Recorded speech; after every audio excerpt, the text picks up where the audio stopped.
함께 보실 하나님의 말씀은 빌립보서 2장 12절로 18절 말씀입니다.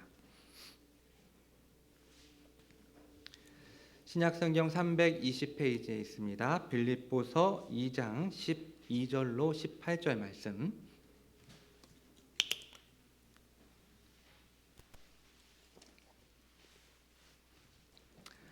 저와 여러분이 한 절씩 교독하고 마지막 18절은 함께 읽도록 하겠습니다. 그러므로 나의 사랑하는 자들아, 너희가 나 있을 때뿐 아니라 더욱 지금 나 없을 때에도 항상 복종하여 두렵고 떨림으로 너희 구원을 이루라.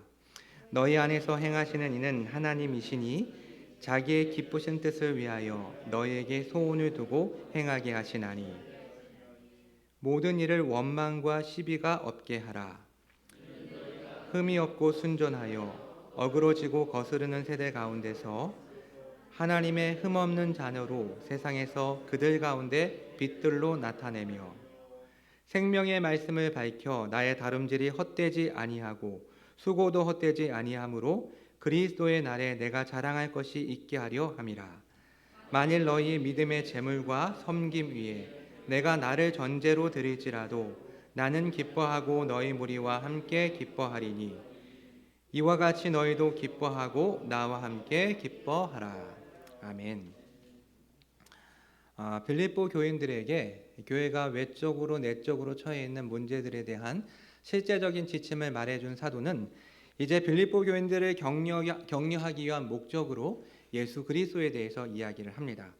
5절로 11절까지 이어지는 이 찬송시는 물론 예수 그리스도를 가장 잘 나타내는, 신학적으로 예수 그리스도를 가장 잘 묘사하는 찬송시이지만 그 내용 가운데 일부분은 예수 그리스도를 믿음으로 그리스도의 제자가 된 우리에게도 적용시킬 수가 있습니다.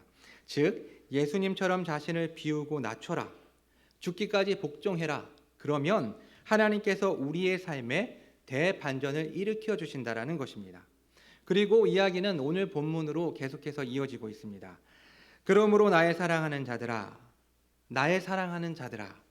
저는 이 본문을 읽으면서 사도가 어떠한 마음으로 이 본문을 이어 내려갔는지, 기록해 내려갔는지 그 상황을 한번 상상해 보았습니다.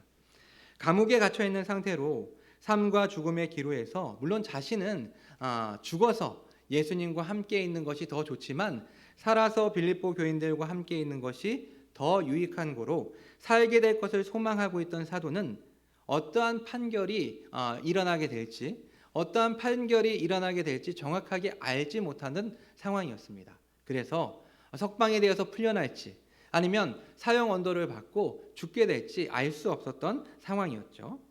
이러한 상황에서 사도 바울은 나의 사랑하는 자들아, 곧 사랑하는 빌립보 교인들을 향해서 마치 유언처럼 진심을 담아서 그리스도의 복음에 합당한 삶을 살라고, 물론 1장 27절부터 시작된 이 단락의 초반에 그에 따른 권면들을 몇 가지 이야기했지만 이제 이 단락을 마치면서 최종적으로 권면하고 있습니다. 자, 그렇다면 사도가 말하고 있는 이 그리스도의 복음에 합당한 삶은 과연 어떠한 삶일까요? 먼저 사도는 항상 복종하여 두렵고 떨림으로 너희 구원을 이루라고 말하고 있습니다. 항상 복종하여 두렵고 떨림으로 너희 구원을 이루라.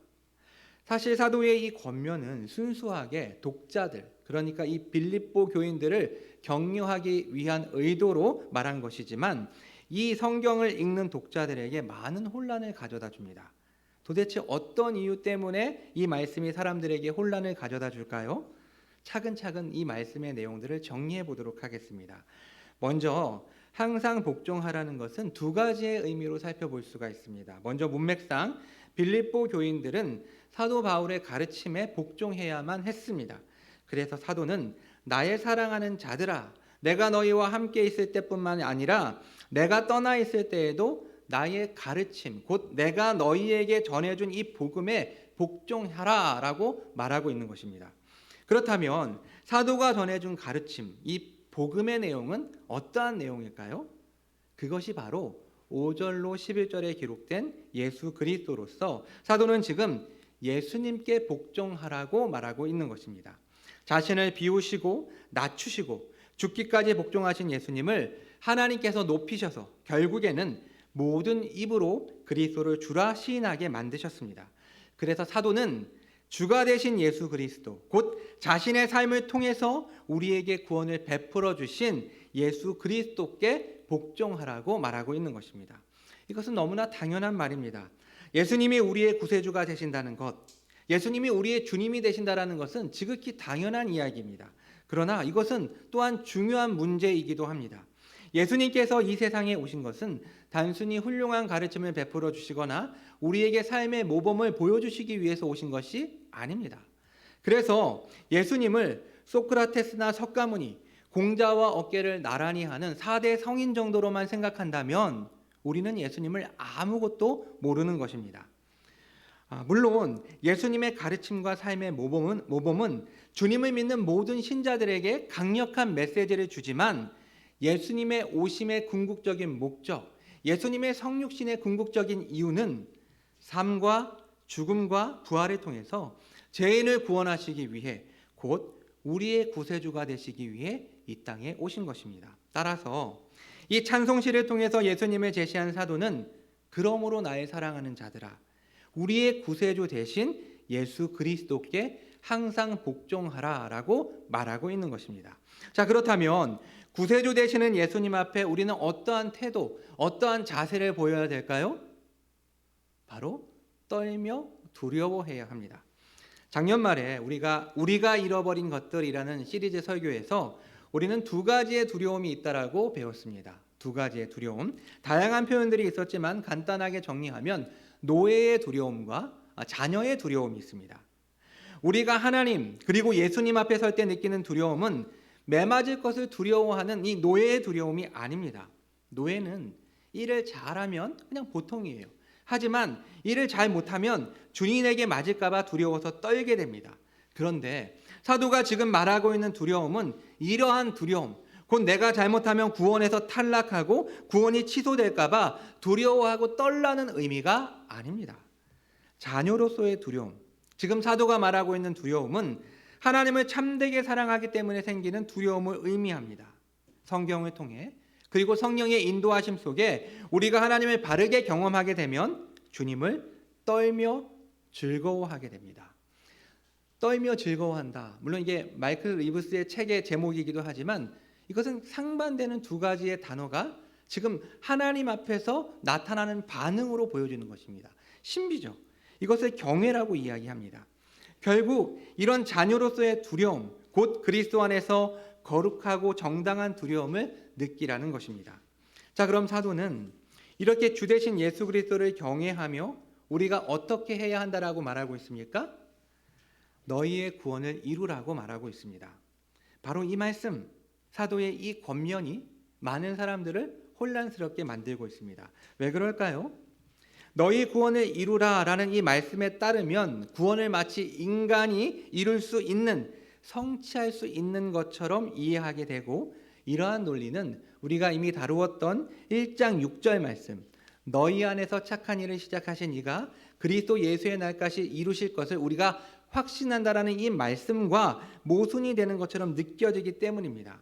분명히 1장 6절에서는 하나님이 신자의 구원을 시작하셨고 끝까지 완성하시는 것처럼 말씀하시는데, 이 말씀에 따르면 우리가 그 구원을 우리의 힘과 우리의 의지로 이뤄가야 하는 것처럼, 그것이 가능한 것처럼 보이기 때문입니다. 자, 그렇다면 우리는 이 말씀을 어떻게 이해해야 할까요? 이 말씀, 12절 말씀, 그리고 이 문장만 놓고 보면 사실 해석에 어려움이 있지만 연결되는 13절을 통해서 우리는 이 말씀을 이해할 수가 있습니다. 우리 13절 말씀을 같이 한 목소리로 읽겠습니다. 너희 안에서 행하시는 이는 하나님이시니 자기의 기쁘신 뜻을 위하여 너희에게 소원을 두고 행하게 하시나니. 아멘. 한글 성경에서는 접속사 왜냐하면이 생략되었지만, 왜냐하면 우리가 구원을 성취하고 이룰 수 있는 것은 내 안에 있는 어떠한 능력이나 각오와 의지 때문이 아니라 그것이 너희 안에서 행하시는 하나님, 곧 하나님께서 우리의 마음속에서 자신의 기쁘신 뜻을 우리의 생각과 계획으로 만들어주시고 바꿔주시고 그것을 행할 수 있는 능력과 마음까지도 주셔서 우리의 구원을 이루어 가신다라는 의미입니다. 정리해 보면 결국 그리스도에 대한 경외감 속에서 그리스도에게 복종함으로 구원을 이루어가는 이 주체는 신자입니다. 우리가 구원을 이루어가는 것이죠. 하지만 그것을 가능하게 하시는 분, 이 모든 과정 가운데서 개입하셔서 신자들이 결단하게 하고 행동하게 하시는 분은 하나님이시기 때문에 사도는 강력하게 너희의 구원을 이루라 라고 말할 수 있었던 것입니다. 결국 이 말씀은 1장 6절의 말씀과 모순되는 내용이 아닙니다. 사실 이 문제는 신자의 성화를 말하는 것인데 잠시 후에 이 부분에 대해서 좀 더 이야기하도록 하겠습니다. 이제 두 번째로 사도는 그리스도의 복음에 합당한 원리를 말해주는데 14절로 16절에서 모든 일에 원망과 시비가 없게 하라고 권면합니다. 사도는 이 첫 번째 권면을 통해서 신자 개인이 그리스도에게 복종함으로 성화를 이루어 가라라고 말했다면 이제 신자가 이 공동체 안에서 그리고 이 세상 속에서 어떻게 살아야 하는지를 아주 구체적으로 상세하게 말해주고 있는 것입니다. 우리는 이 원망과 시비가 공동체 안에서 어떠한 영향을 미치는지 광야 이스라엘 백성들의 삶을 통해서 발견할 수가 있습니다. 맥체인 성경 읽기표에 따라서 최근 우리는 민수기 말씀을 묵상하고 있는데 이 민수기라는 책은 출애굽 이후에 이스라엘 백성들의 이 광야 생활을 기록한 책이지만 어떠한 의미에서는 이스라엘 백성들의 이 반복되는 불순종을 고발하는 책이기도 합니다. 하나님께서는 400년 동안 종살이를 하던 이스라엘 백성들을 놀라운 기적을 통해 구원하셔서 약속하신 이 가나안 땅으로 인도하시는데 그들은 끊임없이 참으로 쉴 새 없이 하나님을 향해 원망과 불평을 늘어놓습니다. 결국에는 이 가데스 바네아 이미 그들은 가나안 땅으로 들어갔어요. 이 경계 안으로 들어섰어요. 하지만 이 10명의 정탐꾼들의 이 불신앙적인 보고를 듣고 또다시 원망하고 불평하다가 결국에는 적과 꿀이 흐르는 생명의 땅 가나안이 아닌 죽음의 땅 광야로 들어가게 되었습니다. 그리고 결국에는 1세대 모두 이 광야에서 죽게 되죠.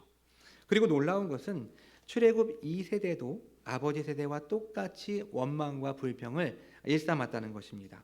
이처럼 원망과 시비는 자기의 영혼을 피폐하게 만드는 것을 넘어서 공동체와 사회를 무너뜨리고 무엇보다도 이 원망과 시비는 하나님께서 약속하신 그 복을 누릴 수 없게 만들어 버립니다. 따라서 사도는 공동체를 위한 권면을 하면서 가장 먼저 모든 일을 원망과 시비가 없게 하라라고 말한 것입니다. 자, 그렇다면 우리가 원망과 시비를 멈출 때 우리의 삶 가운데 어떠한 일이 일어날까요?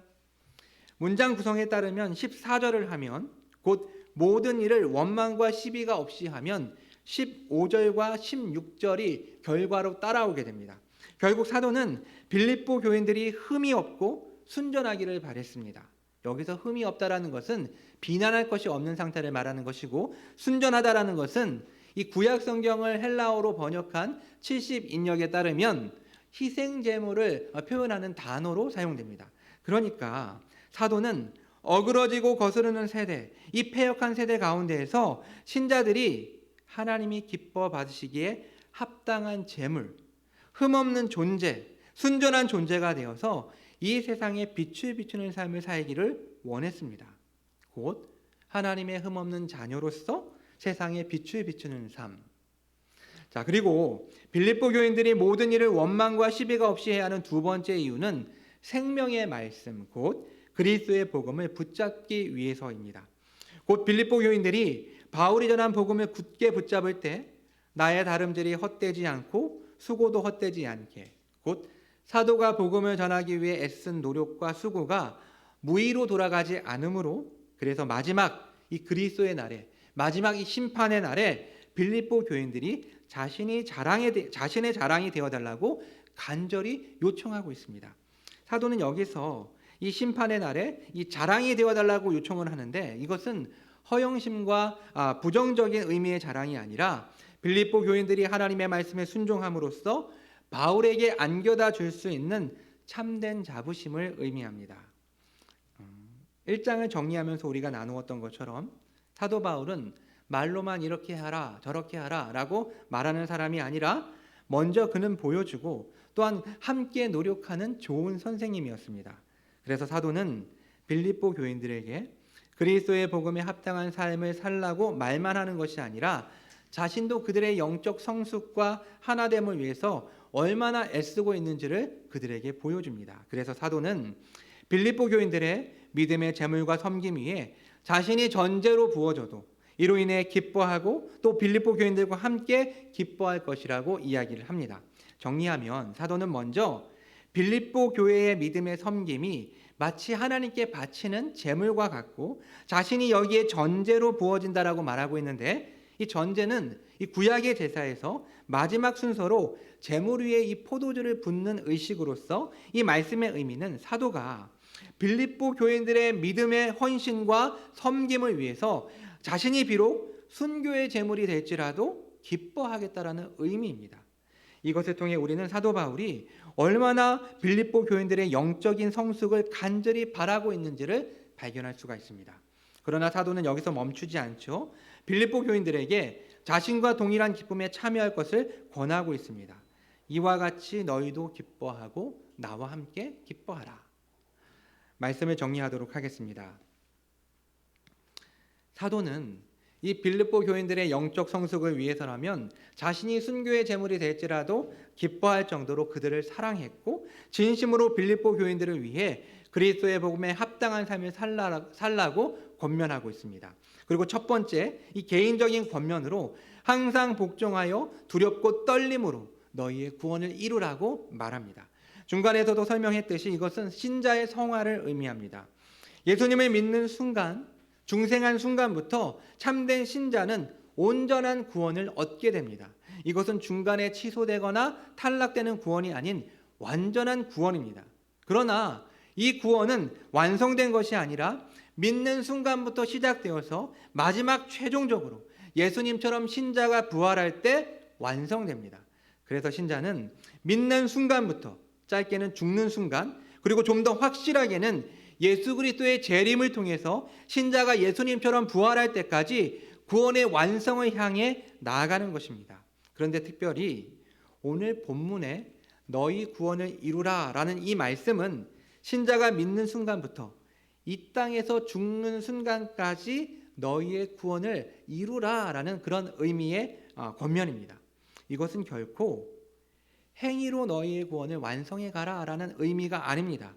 이미 사도는 빌립보 교인들이 거듭났고 예수님을 믿음으로 구원받은 사람이라는 것을 알고 있었고 이 빌립보 교인들은 사도의 신실한 동역자들이었습니다. 그래서 이 말은 예수님의 믿음으로 얻게 된 구원이 우리의 삶 속에서 실제적으로 경험되고 또 그것을 누리고 맛보며 살라라는 의미입니다. 다시 한번 말씀드리겠습니다. 예수님의 믿음으로 얻게 된 이 구원이 우리의 삶 속에서 실제적으로 경험되고 또 그것을 누리고 맛보며 살라라는 그러한 초청이죠. 자, 그렇다면 그 맛은 어떠한 맛일까요? 우리는 그 구원을 어떻게 누리며 살 수가 있을까요? 먼저 성화를 잘못 오해하고 있는 분들이 있습니다. 하나님을 잘 믿으면 하나님께서 모든 것을 해주신다. 이것은 우리의 인격은 전혀 반영되지 않는, 마치 신자가 되는 그 순간부터 하나님을 잘 믿고 하나님을 의지하면 하나님이 저절로 우리를 거룩하게 만들어 주신다라는 이런 생각은 성경이 말하는 성화가 아닙니다. 두 번째로 하나님은 언제든지 신자를 도울 용의가 있고 우리가 일정 부분 노력하면 하나님이 도와주신다라고 생각하는 경우가 있습니다. 이 말은 반대로 이야기하면 우리가 노력하지 않으면 하나님이 도와주시지 않는다라는 것을 의미하는데, 이것은 전형적인 알미니안주의의 생각입니다. 즉, 이 구원의 이 100% 가운데 아주 소량이라고 하더라도 내 지분, 내 공로가 있다라고 생각하는 것이죠. 세 번째로 어떤 종교적인 체험을 하면 우리의 모든 죄악된 본성들이 한 번에 뿌리 뽑히기 때문에 첫 번째, 성령 안에서 거듭나고 두 번째, 이 성령 세례를 받게 되면 죄를 이길 수 있다라고 말하는 사람들이 있습니다. 여러분, 이것 또한 잘못된, 성화에 대한 잘못된 오해로서 참된 신자가 되어도 이 죄의 영향력 아래에서 우리는 치열하게 싸우며 또 때때로 넘어지고 쓰러질 때도 있습니다. 결국 성경이 말하고 있는 이 참된 성화는 하나님이 선물로 주신 이 구원에 신자의 반응을 요구합니다. 그래서 우리가 고민하고 우리가 기도하고 결단하고 우리의 손과 발을 움직이며 행동하면서 하나님이 우리에게 주신 이 구원을 만들어 가기를 하나님께서는 원하십니다. 그래서 하나님은 완성된 구원을 우리에게 한꺼번에 던져주시는 것이 아니라 우리를 이 구원의 과정 속에 참여시킴으로 이 성화 속에는 신자의 인격적인 반응이 그대로 살아있고 동시에 하나님의 도우심과 역사도 그대로 살아있게 됩니다. 결국 100% 인간의 노력과 100% 하나님의 도움으로 우리는 점점 더 거룩한 삶을 살아가게 되는 것입니다. 자, 그렇다면 이 성화는 어떠한 맛일까요? 달콤할까요? 점점 더 예수 그리스도를 닮아가는 것이기 때문에 우리에게 달콤함으로 다가올까요? 결코 그렇지 않습니다. 씁니다.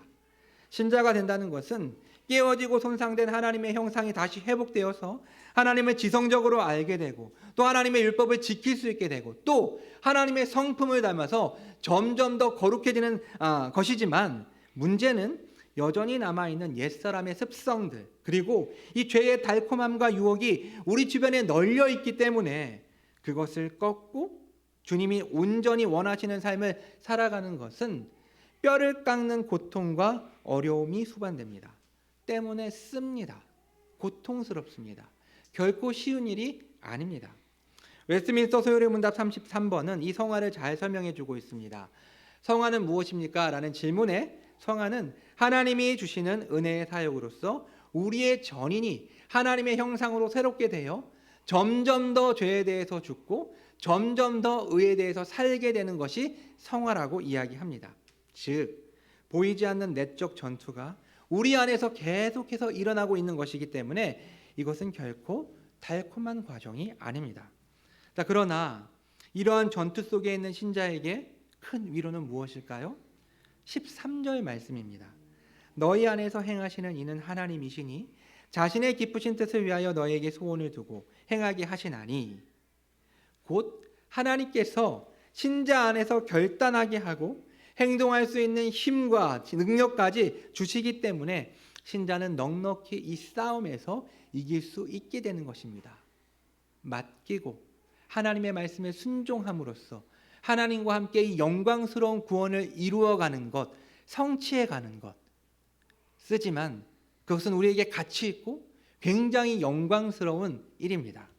두 번째로 사도는 공동체와 세상 속에서 신자가 그리스도의 복음에 합당하게 살기 위해 모든 일에 원망과 시비가 없게 해야 한다라고 말을 합니다. 그러한 삶을 살 때 어떠한 일이 일어나게 됩니까? 비난할 것이 없는 하나님의 희생제물로 바쳐지기에 합당한 하나님의 흠없는 자녀가 되어서 어그러지고 이 거스르는 세상 속에서 빛을 비추는 삶을 살게 됩니다. 세상은 어둠이고 오늘 본문이 설명하고 있는 것처럼 구부러져 있고 폐역하고 왜곡되어 있습니다. 하지만 신자는 이러한 세상 속에서 빛으로 나타나야 합니다.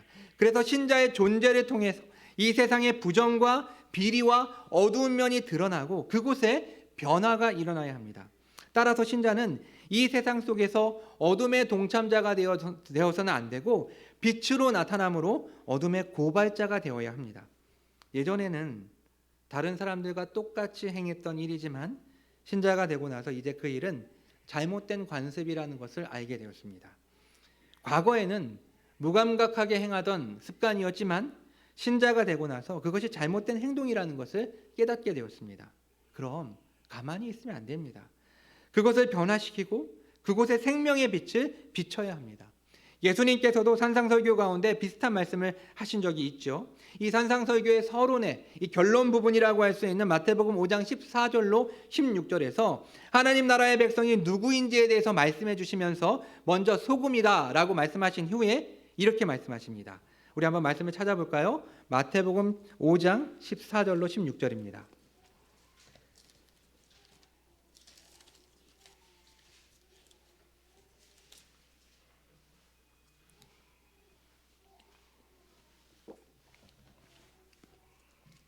마태복음 5장 14절로 16절 같이 한 목소리로 읽겠습니다. 너희는 세상의 빛이라 산 위에 있는 동네가 숨겨지지 못할 것이요 사람이 등불을 켜서 말 아래에 두지 아니하고 동경이에 두나니 이러므로 집안 모든 사람에게 비치느니라. 이같이 너희 빛이 사람 앞에 비치게 하여 그들로 너희 착한 행실을 보고 하늘에 계신 너희 아버지께 영광을 돌리게 하라. 아멘.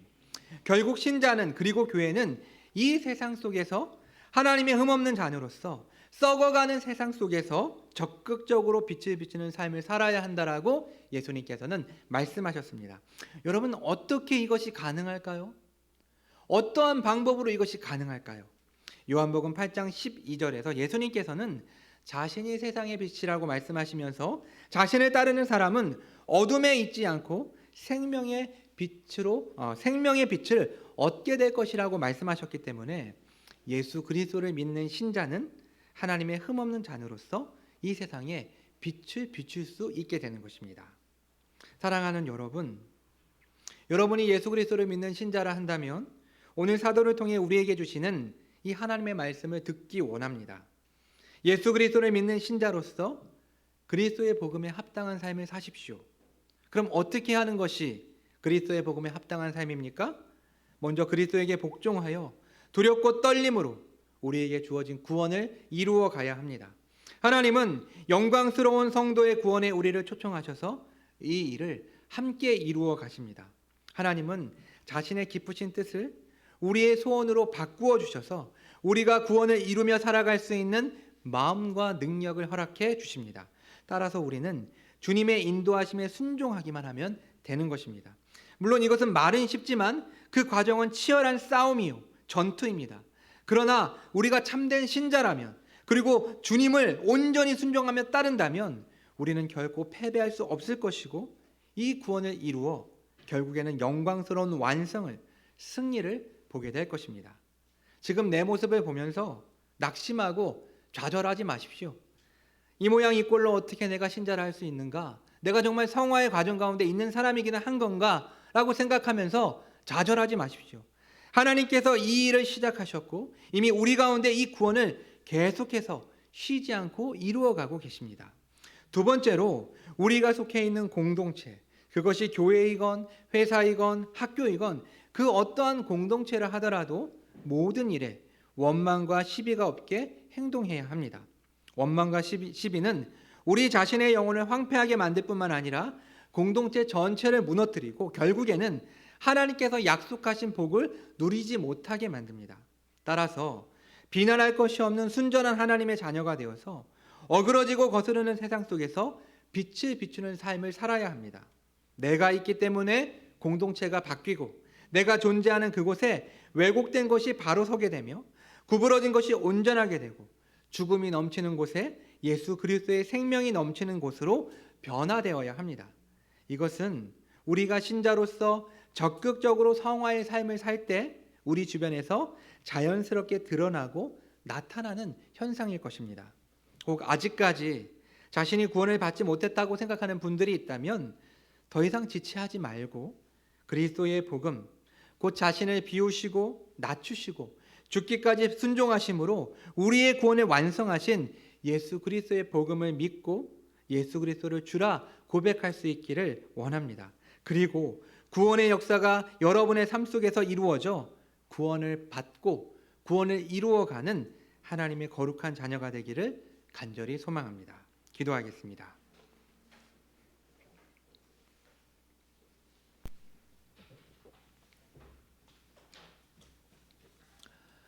오늘 사도가 빌립보 교인들에게 그러므로 나의 사랑하는 자들아 라고 시작하는 이 본문의 내용은 사도가 자신이 어떻게 될지도 모르는 상황에서 사랑하는 지체들에게 주는 권면입니다.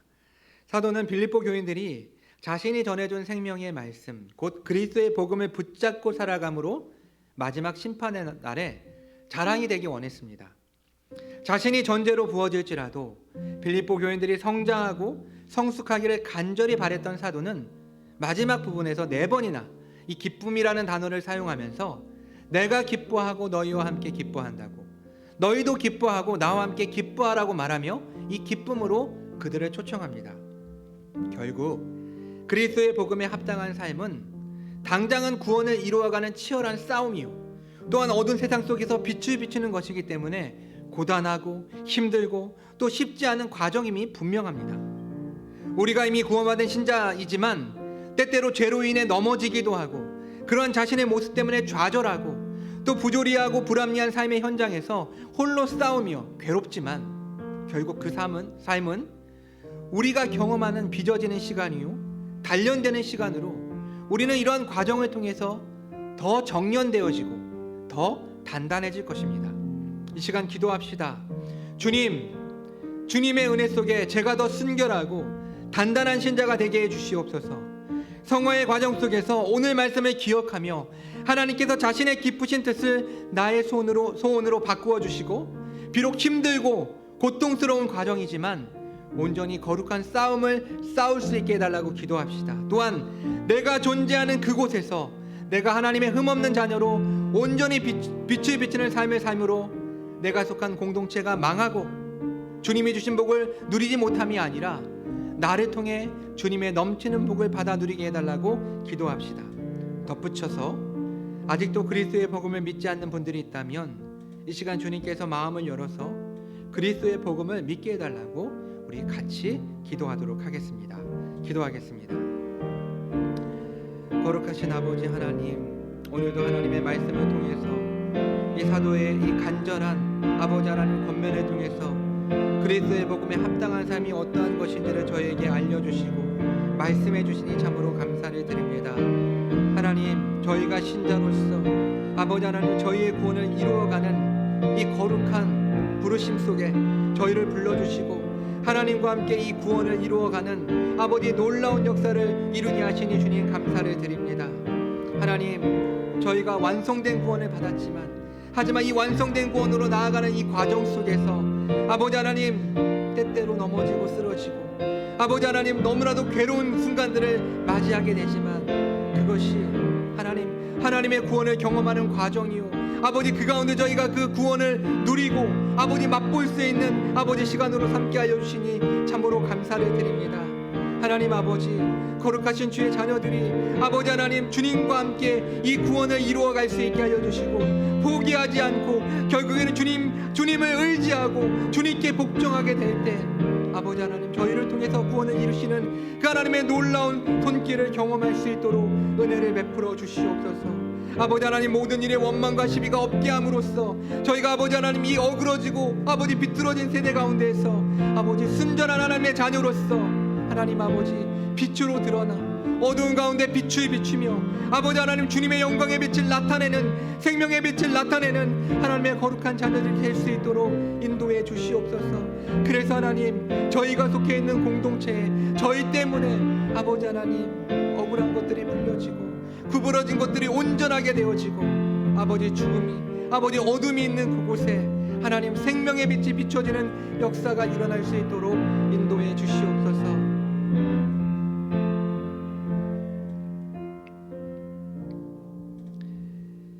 하나님 아버지, 오늘도 하나님의 말씀을 통해 그리스도의 복음에 합당한 삶이 무엇인지를 배우게 하시니 감사합니다.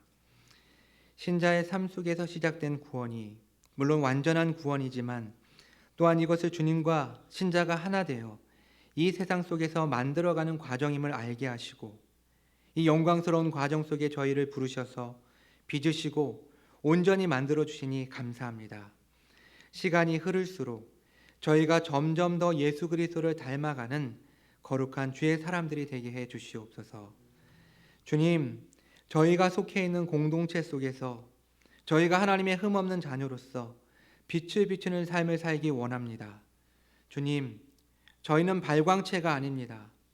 오직 주님의 영광과 생명을 비추는 반사체오니 주님 저희에게 온전히 비추셔서 저희가 속해 있는 세상의 어둠이 저희의 존재로 회복되는 역사가 있게 해 주시옵소서. 이 모든 말씀 예수 그리스도의 이름으로 기도합니다. 아멘.